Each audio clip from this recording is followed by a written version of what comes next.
Hello, my dears. So we're going over the zodiac signs, and in this video, I'm going to be discussing Leo, Virgo, Libra, and Scorpio.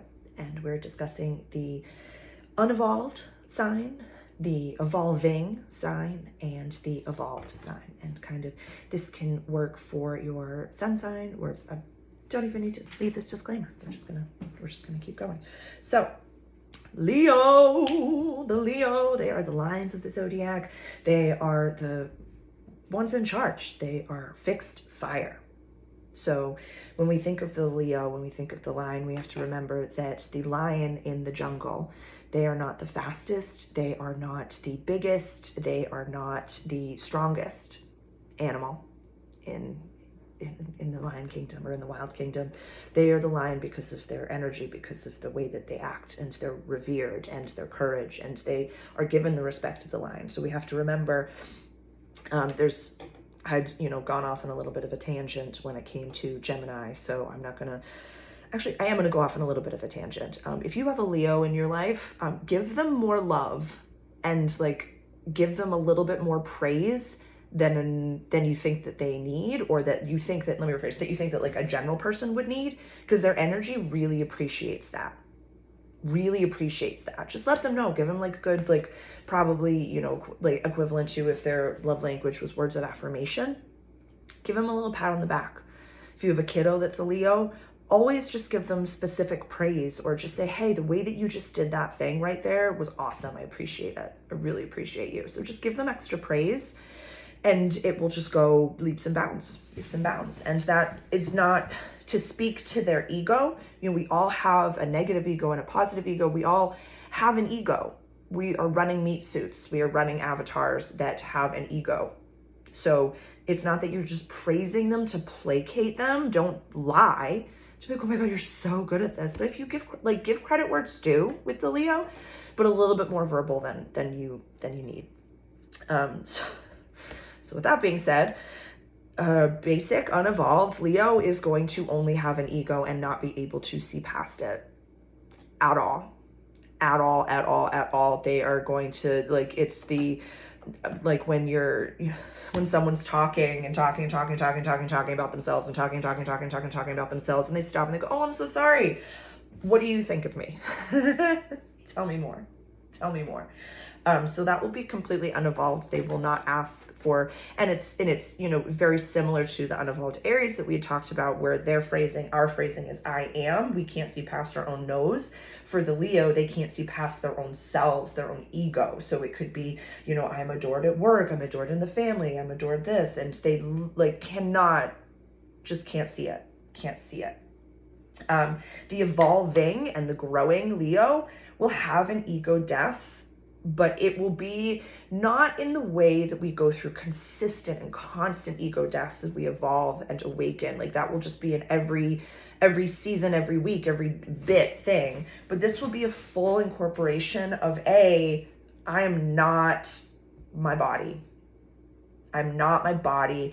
I am not my title. I am not my wedding ring. I am not my kids. I am not this. I am not that. I am human. I am equal. I am no guru. Literally just recognizing that we are all, a collection of, pages of the DSM, we're all, sun, moon, and rising. We're all, some version of human design, some version of compartmentalization that makes us up this human being that is not special. We are one of, a collective. We are one of billions of people, and we're here. And there's no ta-da, there's no balloons coming from the ceiling, there's no parade, there's nothing. It's just an acceptance. It's kind of like the Buddhists, accepting that life is suffering. We're gonna die. So for the Leo to accept that reality and to say, honoring where they are at the tippity top, it's saying, wow, I could, fall at any moment, or I'm gonna die, or just finding a little bit of humility and discovering that in practice, because the ego is a mask. If we think of Jim Carrey in The Mask, the ego is that mask that sucks on, and then we become that version of us. And then when we take it off, we're like, oh my God, I'm us. But think of the mask as literally your face, and when you take it off, you're the consciousness behind your eyes. So it's a constant give and take, a constant back and forth. Every breath is going to be that moment of like, oh my God, I'm running this meat suit. Oh, I am this meat suit. I'm running this amazing being that's beautiful and lovely. I am this being that's amazing, beautiful, and lovely. Like, you see the difference there? And then the evolved, leveled up Leo, I just wrote cheerleader. Like, the Leos are the biggest cheerleaders for you that you will ever see. When they're really evolved, they will stop everyone in their tracks and be like, my best friend is rocking this fucking awesome ensemble, and we're going to go through it top to bottom right now and all the little things as to why they're perfect. No, you're going to stay right there because I'm a Leo. I'm telling you to stay right there. We're going to talk about my best friend right now because they're a star. Shut the fuck up with reverence, but we're going to talk about my friend. So that's an evolved Leo. And it is beautiful when you see it. It is beautiful when you see it. Like, even my irrational, rambunctious Aries ass, if I come toe to toe with a Leo, I don't have any fight. I don't give a shit. You can walk right by me. Good. Let me know when I can start the fire. You know, like, say go. Say go. And I will charge head first into it. But you go first. You can make decisions. I have no qualms with the Leos. Nothing. They're literally the only ones, and it probably has to do with my baby sister's the Leo of the family, and I just was like, you know, you're good, honey. You're good. Do whatever you want. Whatever you want. All right. Now we're going on to Virgo. We're going on to Virgo. So for the unevolved basic Virgo, what did I say? Alone with the you've wronged me list, martyrdom. The Virgo, they know everything that anyone has ever done wrong by them. They are meticulous in their note keeping. They are really, they're mutable earth energy, which is wildly fascinating, run by Mercury. So what does that mean? When they learn new information, they have to discover it really for themselves, decide in their earth energy grounded, like, okay, I've learned something. I saw that happen. I've journaled it. I've cross-referenced it. I've checked everything. Now I see it, and that's why that has to change. And then there is mental change first, and then more outside of themselves change. But for an unevolved Virgo, they will die alone, just sitting there like, fuck you. Fuck you. You never even said you're welcome when I said thank you to you in 1987. I said thank you and you didn't even fucking respond. Like, that can be really intense because they're normally right. Virgos are usually right. 9 times out of 10, they're usually motherfucking right. But it can get to be, if they spiral into the perfection and negativisms, that can become martyrdom. That can become like too many protective layers around themselves to even let any vulnerability in or to even let change in. So for the evolving and for the growing Virgo is talking about their feelings and making small changes as far as like within themselves in the way that they communicate, because they'll start to recognize that although this person did all this wrong, this person did all this wrong, this person did all this wrong, this person did all this wrong, this person did all this wrong, there is a common denominator here, and it's fucking me. Maybe I should look at my stuff. Maybe I should look at what's wrong with me. Maybe I should, instead of pointing all those fingers at everybody else, look at myself with that same healthy judgment and say, this is me, this is what I've done wrong, this is what I've done right, all that, blah, blah, blah, blah. And then evolving and leveling up is finding gratitude for what they do have and focusing on said gratitude and focusing on the positives and focusing on growth and positive change and having that be what leads them and guides them, because they can, the Virgo energy can become very self-sacrificial. We're here to help and, you know, like harvest the season and do the work and do these things. But if they recognize like, wow, and when I do this and I look over my flock and my crop, like everyone's doing their fucking best and I'm grateful for what I have and it's awesome. They're definitely still going to be the, you know, the earth energies are a little bit Eeyore sometimes, if that makes sense. The Tauran definitely can be very Eeyore. The Capricorn can be very like,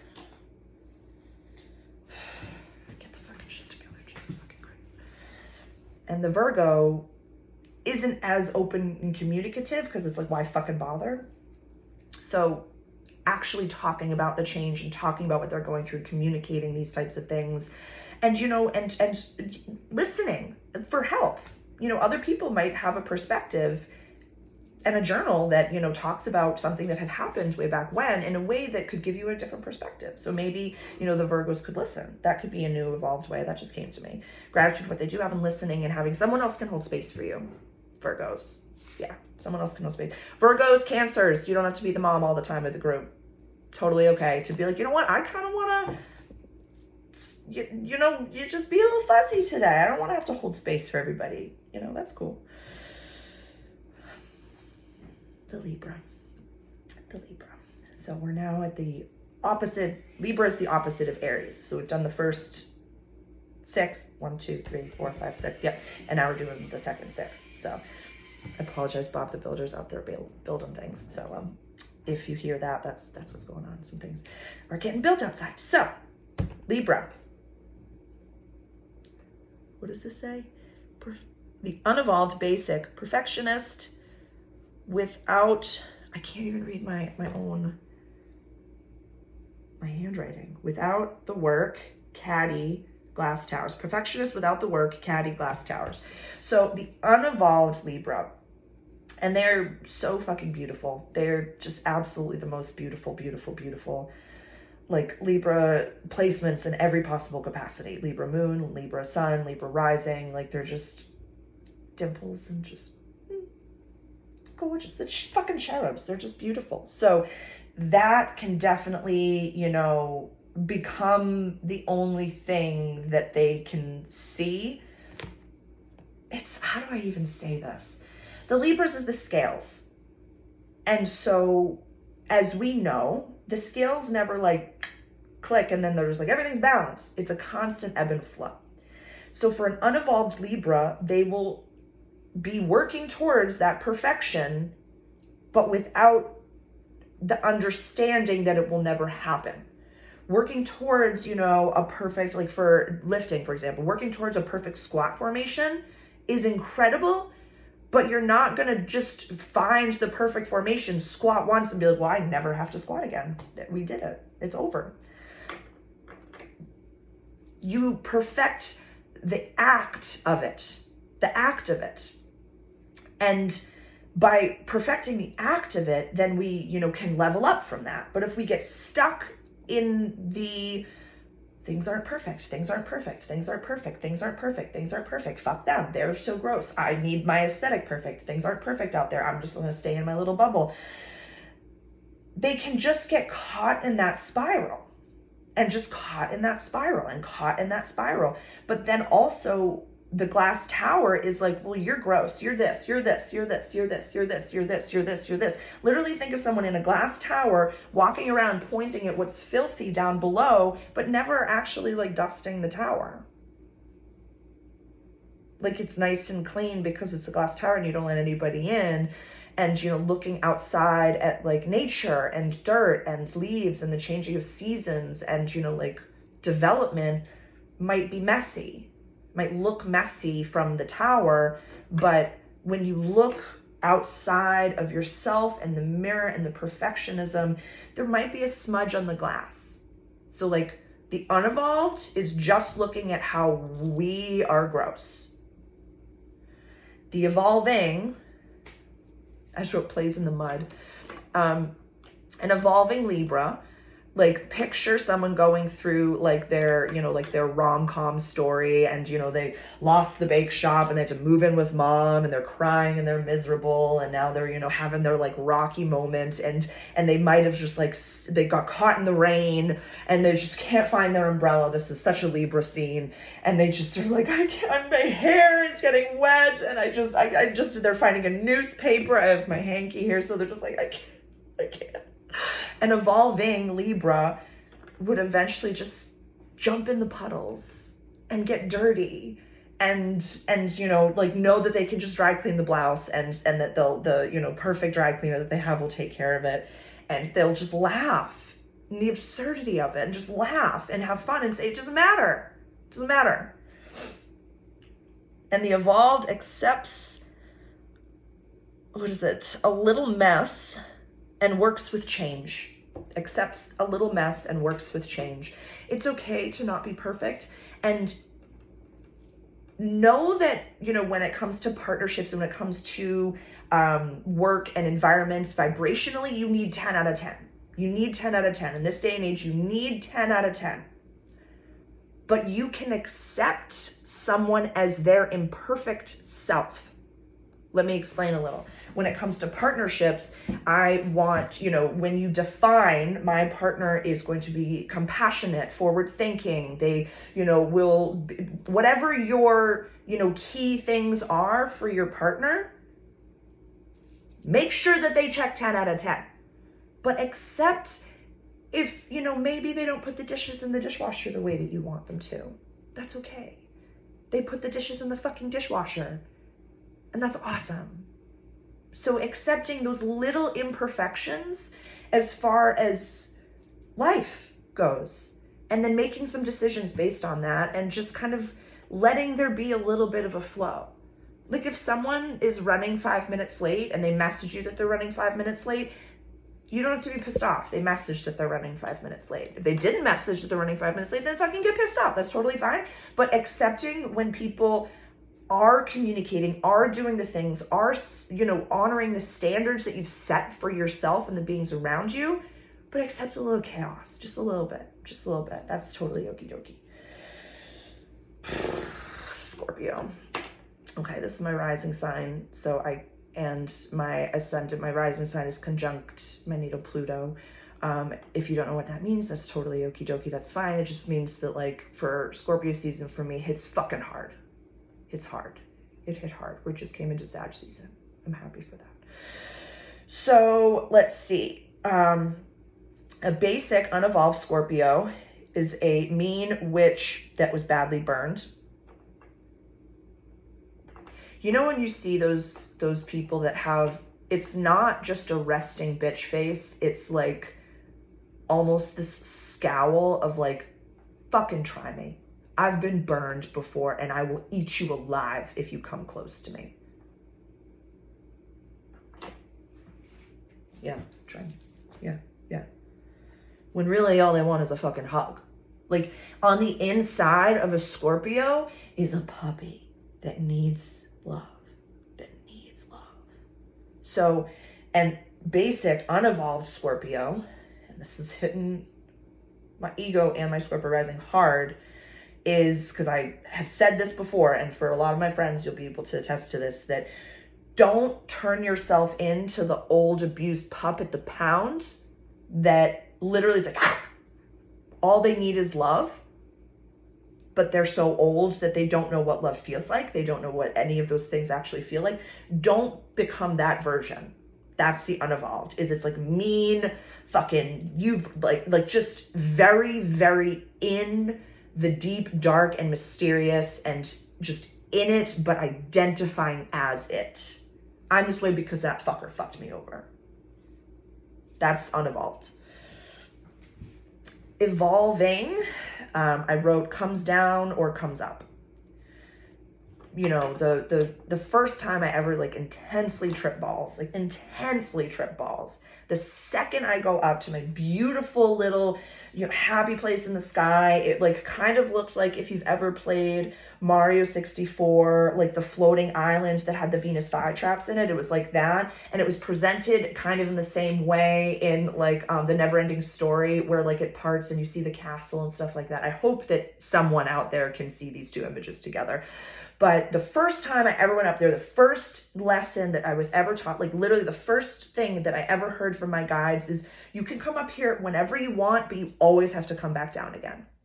You always have to come back down again. It, you know, speaks to the balance of plant medicine and hallucinogens in every possible capacity, where everything is medicine, but abused, it is not good for you. Like anything can be healthy, anything can be unhealthy. I'm sure, you know, a lot of people, and, you know, Scorpio can be very intense, and, you know, scorpionic, you know, hallucinogens and drugs and different things are, you know, within the realm of Scorpio. Toxinogens, is that the word I'm looking for? I have no idea. Like, think of the Scorpio sting. It's a poison. So anything that's like altering in that capacity will fall into that realm. So coming up or coming down, kind of recognizing maybe that there is a bit of depression, and, you know, talking about it and recognizing like, maybe I should clean the house. Maybe I should clean something. Maybe I should take care of myself. Maybe I should coming a little bit more into balance. And if we were a little bit manic and a little bit fuck, finding some meditation, finding some balancing. Scorpio is run by Mars and Pluto. So Mars is our aggression, our assertion, where Pluto is our deepest phoenix transformation. So finding that balance, really coming into balance, and recognizing that for Scorpios, for, you know, Sun, Moon, and Rising, or for Scorpio placements, it is very intense. We feel things very intensely, very, very, very intensely. It's still waters run deep. It is incredibly intense. So looking at that and recognizing that and finding a balance, whatever that will look like for you, whether that be plant medicine or talking to a therapist of some kind. If you are, you know, someone who enjoys, or enjoys is the wrong word, takes to and is a part of modern medicine, ask for help and find what works for you. Find what works for you. It takes a village, and every bit of awakening, ascension, healing is a cafeteria line. This is going to take people and teams and balances of what's right for you and what's not right for you. So take only what is best for you. And an evolved leveling up, Scorpio is extraordinarily transformative and really like Chiron, like a fucking centaur, like Chiron before he got hit, like literally like wanting to say, I have been in the fiery pits of disturbing, gross muck and hellfire, but I came out, and these are some tools that I've whittled for myself. Maybe they can be helpful for you. So, you know, I'm sure that you can see that for myself personally and for my teachings and healings, once you get to the root of everything, the next step is always service, and is always giving back, and is always finding a way to better the world by bettering yourself, and then offering, hey, this is how I did that. This is how I did that. That's the world that I'm looking to create, and that's the world that I choose to live in. So I hope that can be helpful for you, or that understanding. But evolved and leveled up Scorpio is going to communicate, is going to crack a smile every once in a while, and will have a little bit of warmth to them that makes them approachable. It'll be terrifying. Like approaching a Scorpio in general, or Scorpio Sun, Moon, or Rising can be scary, but you'll want to approach them, and they will offer some sort of like nod, like, yeah, it's cool, it's safe, it's cool. I've been there, I've done that, it's cool, yeah. Oh, I've been in worse places than that, yeah, and I'm still smiling, I'm still here, I'm still vibing. So, all right. That is the second part of our 3-part series, and the last video is going to be Sagittarius, Capricorn, Aquarius, and sweet precious Pisces. See you then.